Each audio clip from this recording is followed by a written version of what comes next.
que en esta vida hay un perdón, pero que si no lo aprovechamos, allá tenemos que pagar hasta el último centavo. Es decir, de otra manera, que la misericordia de Dios es tan grande, tan grande, tan grande, que si aquí la persona murió en pecado, Dios le da la oportunidad de que allá lleve candela un rato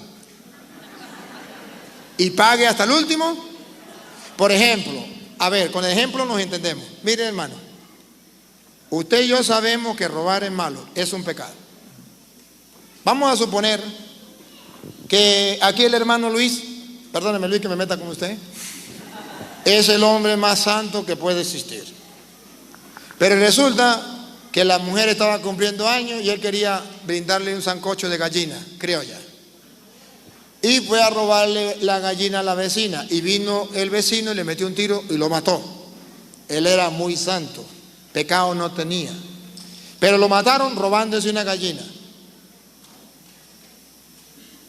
Para su entender, en ese Dios que dice la Biblia que es amor y misericordioso, ¿usted cree que Luis, el único pecado que tiene es que robó esa gallina? ¿Cree que Luis sería condenado al infierno por toda una eternidad por una gallina? En realidad diría que tiene que pagar por lo que hizo. Tenía que pagar. Y cuando pague hasta la última pluma de la gallina, saldrá. Exacto. Se salvará. Exacto. Puedo entender claramente este tema, aunque no lo tenía bien claro. Va, una segunda cita para que me la tenga más clara. Primera de Corintios capítulo 3 versículo 13.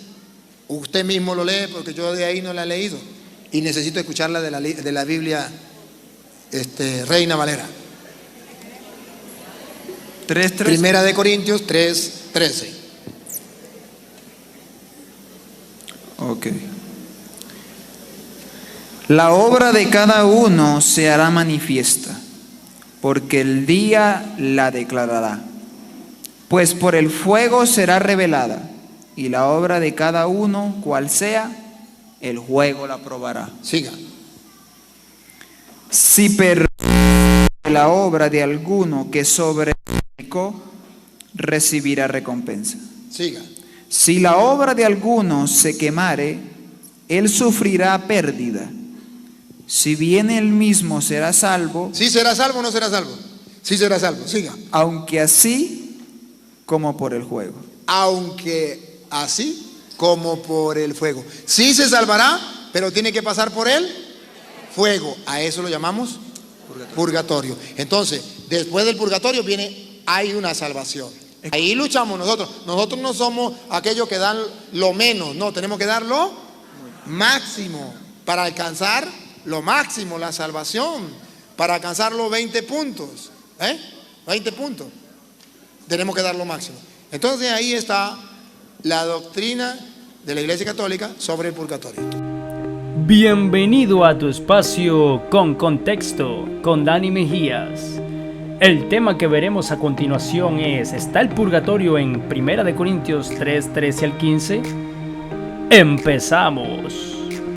¡Hey mis hermanos! Bienvenidos nuevamente a otro programa de Con Contexto. El tema que veremos a continuación, 1 de Corintios 3, desde el versículo 13 al 15. ¿Será que esto está diciendo que hay un purgatorio, un lugar donde las almas van a pagar por los pecados no confesados? Eso lo veremos a continuación, aquí en Con Contexto. Ok, en este video veamos que el sacerdote de la Iglesia Católica Romana, Luis Toro, dice que 1 de Corintios 3, del 13 al 15, habla de la existencia de un lugar donde las almas que mueren con pecado aún no confesados van a parar allí y sufren algo parecido a un infierno, pero temporal. Ok, primero quiero aclarar nuevamente que para entender un versículo es muy importante leer todo el contexto de la carta, capítulo y en algunos casos el contexto histórico. Vamos a poner un ejemplo. Si yo le escribo una carta a mi madre y le pongo: querida madre, mi hermano y yo íbamos camino a tu casa, pero en la carretera se nos atravesó una vaca y tratando de esquivarla, el carro se volteó. y mi hermano salió por los aires y cayó al piso como muerto. Ok, pongámonos a imaginar que mi madre solo lea esta parte de la carta.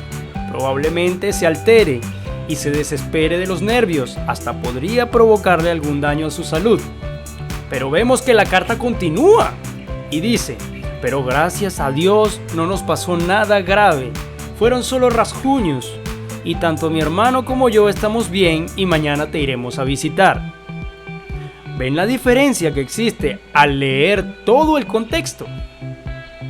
Bueno, vamos a los versículos que están antes para poder entender a qué se refiere el apóstol Pablo en esta carta. Primero, Pablo le está escribiendo esta carta a los corintios, exhortándolos. Y escribe que tiene que hablarles como a carnales, ya que entre ellos habían muchas contiendas y divisiones. Unos decían ser de Pablo y otros de Apolo. A lo que Pablo les explica que él y Apolo son solo servidores de los cuales Dios usa para llevar su palabra. Y desde el versículo 1 viene hablando de esto. Pero leamos el versículo 10 en adelante. El versículo 10 dice: conforme a la gracia de Dios que me ha sido dada, yo como perito arquitecto puse el fundamento, y otro edifica encima. Pero cada uno mire cómo sobreedifica, porque nadie puede poner otro fundamento que el que está puesto, el cual es Jesucristo. Y si sobre este fundamento alguno edificare oro, plata, piedras preciosas, madera, heno, hojarasca. Ok, hagamos una pausa. En estos 3 versículos vemos que Pablo está advirtiendo a los creyentes, en específico a los que predican la palabra de Dios, y les dice: mire cómo cada uno edifica, y que no ponga otro fundamento, que no sea Jesucristo en sus predicaciones. Y hace una comparación con 6 elementos: oro, plata y piedras preciosas. Y luego los otros 3, madera, heno y hojarasca. Entendiendo esto que venimos leyendo, caemos en los versículos que el cura Luis Toro habla en el video. El versículo 13 dice: la obra de cada uno se hará manifiesta, porque el día la declarará, pues por el fuego será revelada, y la obra de cada uno, cual sea, el fuego la probará. Si permaneciere la obra de alguno que sobreedificó, recibirá recompensa. Si la obra de alguno se quemare, él sufrirá pérdida, si bien él mismo será salvo, aunque así como por fuego. Vemos en el versículo 13: a la obra que se hará manifiesta, el fuego la probará. Esta respuesta está en la misma Biblia. Leamos 2 de Corintios 5, versículo 10. Porque es necesario que todos compadezcamos ante el tribunal de Cristo, para que cada uno reciba según lo que haya hecho mientras estaba en el cuerpo, sea bueno o sea malo. Hermano, ¿pero por qué dice que en el fuego será revelada? Acá habla del fuego que discierne y evalúa. Leamos Zacarías 13:9. Y meteré en el fuego a la tercera parte, y los fundiré como se funde la plata, y los probaré como se prueba el oro. Él invocará mi nombre, y yo le oiré, y le diré: pueblo mío, y él dirá: Jehová es mi Dios. Entendamos la ilustración de Pablo. Si en una casa hay un incendio, y en la casa hay madera, heno y hojarasca, y hay oro, plata y piedras preciosas, la madera se quemará completa, igual que el heno y la hojarasca. Así será lo que tú prediques que no esté fundamentado en Cristo. Pero mientras tanto el oro, la plata y las piedras preciosas son las únicas que permanecerán. Y si la obra de cada uno se quemare, sufrirá pérdida, pues porque predicó cosas vanas. aunque así será salvo, puesto que la salvación no la ganamos por obras. Aunque así como por fuego. Vea lo que dice la NBI. Pero si su obra es consumida por las llamas, él sufrirá pérdida. Será salvo, pero como quien pasa por el fuego. En este caso, por su contexto, la que será probada para recompensas serán nuestras obras. Y en este texto, nuestras predicaciones. Debemos entender que ya al ser redimidos por Cristo, nuestra obediencia y realmente buenas obras que Dios prepara de antemano para que andemos en ellas, esas sí serán recompensadas.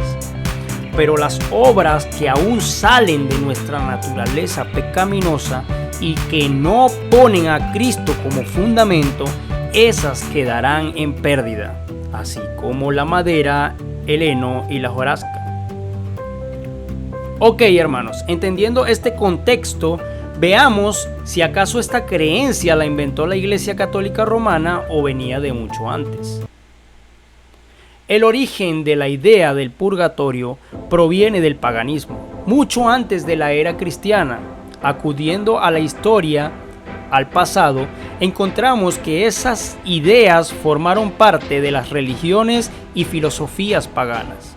Platón, por ejemplo, quien vivió en los años 427 a 347 a.C., habló de los maestros órficos de sus días, quienes iban a las puertas de los ricos y trataban de persuadirlos de que ellos tenían un poder a su disposición, el cual recibían del cielo, que les permitía a través de los sacrificios y los encantamientos enmendar cualquier crimen cometido por el individuo o sus antepasados. Sus misterios nos sacan de los tormentos del otro mundo, mientras que el ignorarlos es castigado terriblemente. Aquí vemos una descripción clara del purgatorio 3 siglos antes del nacimiento de Jesucristo. Hay una elaborada ilustración del sufrimiento en el purgatorio en los escritos sagrados del budismo. Hubieron épocas cuando eran tanto los budistas chinos que iban a comprar oraciones de escape por sus deudos en el purgatorio, que hubo necesidad de levantar tiendas especialmente para esto. En la religión Zoroastro, las almas son llevadas a través de 12 distintos estados antes de que estén suficientemente purificadas para entrar en el cielo. Y los estoicos concibieron un sitio de aprendizaje al cual le llamaron empurosis, es decir, un sitio de fuego. Miren esto, los musulmanes también enseñan la doctrina del purgatorio. Sus enseñanzas es que los ángeles Munkar y Nekir les hacen preguntas acerca de su religión y del profeta Mahoma cuando mueren. Si no contestan correctamente, van al purgatorio. Sin embargo, si el sacerdote musulmán es pagado con un buen dinerito, las almas son liberadas. Muy parecido, ¿no? Que esta idea de dar dinero por los difuntos es de origen antiguo puede verse en la misma Biblia. En el Antiguo Testamento, Dios amonestó a su pueblo a no mezclar ideas paganas en su culto. Dentro de las cosas que les fueron prohibidas se destaca el no dar dinero por los muertos. Eso está en Deuteronomio 26:14. Lo que indica que la idea de beneficiar a los muertos por el pago de dinero ya existía a temprana edad y que Dios advirtió en contra de ello. De modo que la idea de un purgatorio en una u otra forma es muy antigua y como lo anota el escritor de las 2 Babilonias, en todos los sistemas religiosos excepto en el de la Biblia, la doctrina del purgatorio después de la muerte y oraciones a los muertos ha sido aceptada. Pero Dani, ¿de dónde proviene la idea del purgatorio en esta variedad de religiones? Es muy probable que la creencia en el purgatorio fue nada más que un desarrollo de ideas asociadas con el antiguo culto a Moloch. Parece que las distintas naciones paganas tenían la idea de que en el fuego era el representante terrenal de Dios Sol. Tales ideas del fuego fueron conectadas con el antiguo culto solar. Fue esta falsa creencia en los poderes de limpieza de fuego que estaban tras los ritos abominables de pasar a los hijos por el fuego de Moloch. Sobre este rito Dios mandó a su pueblo: y no des tu simiente para hacerla pasar por el fuego a Moloch. Eso está en Levítico 18:21, Jeremías 32:35 y Segunda de Reyes 23:10. Pero ni el pasar por el fuego de Moloch, ni el pasar por el fuego del purgatorio pueden limpiar al hombre del pecado. Para ello se necesita la sangre redentora de nuestro Señor Jesucristo. Efesios 1:7. Luego de esto pasaron muchos años hasta el año 600 después de Cristo, cuando el Papa Gregorio el Grande hizo declaraciones de un tercer estado, un lugar para la purificación de las almas antes de su entrada al cielo. Esto no fue aceptado como dogma católico sino hasta 1459 en el Concilio de Florencia.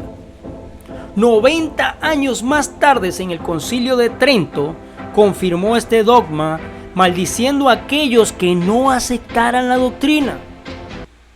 Hermanos, entendamos, en la cruz nuestro Señor, al decir consumado es, pagó por todos los pecados presentes, pasados y futuros. Esta palabra consumado es en griego es tetelestai. En su época tenía al menos 3 significados. La primera, cuando una persona hacía un préstamo y se firmaba un documento, y cuando el deudor pagaba dicho préstamo, se ponía un sello con la palabra tetelestai. Significaba deuda totalmente cancelada. La segunda, cuando un pintor daba por finalizada una obra de arte, este decía tetelestai. Significaba he terminado una obra de arte. La tercera, cuando un amo pedía hacer algo al esclavo y el esclavo cumplía al pie de la letra lo que le había pedido, este venía a su amo y le decía tetelestai. Significaba obra cumplida. Cuando Jesús en la cruz pronunció consumado es o tetelestai, deja claro que Él es quien pagó totalmente y cumplió sin necesidad de que nosotros tengamos que pagar algo después, ya que eso significaría que entonces su obra redentora en la cruz no fue completada. Yo no sé usted, pero para mí esa palabra tetelestai me da un sentimiento de agradecimiento total y se quebranta mi corazón al saber que en mi lugar Jesús pagó todas mis culpas. Al momento de morir, todos sin excepción vamos a llevarnos algún pecado no confesado. Pero si eres un hijo de Dios, Él te llevará a la glorificación. Romanos 8:30. Así que no habrá ningún purgatorio después de la muerte. El juicio. Hebreos 9:27 dice: y de la manera que está establecido para los hombres que mueran una sola vez y después el juicio. Bueno, mis hermanos, pudimos entender a su cabalidad que con tan solo leer el contexto de este texto no nos está hablando de ningún purgatorio. Acá en esta carta claramente el apóstol Pablo nos está diciendo que cuidado con los que predican la palabra de Dios. Cuidado con las predicaciones que estén dando. No estarán haciendo su predicación en fundamentos de cosas vanas, en fundamentos de creencias de hombre. No están poniendo su predicación fundamentada en Cristo Jesús. Y a eso es lo que explica el apóstol Pablo en esta carta.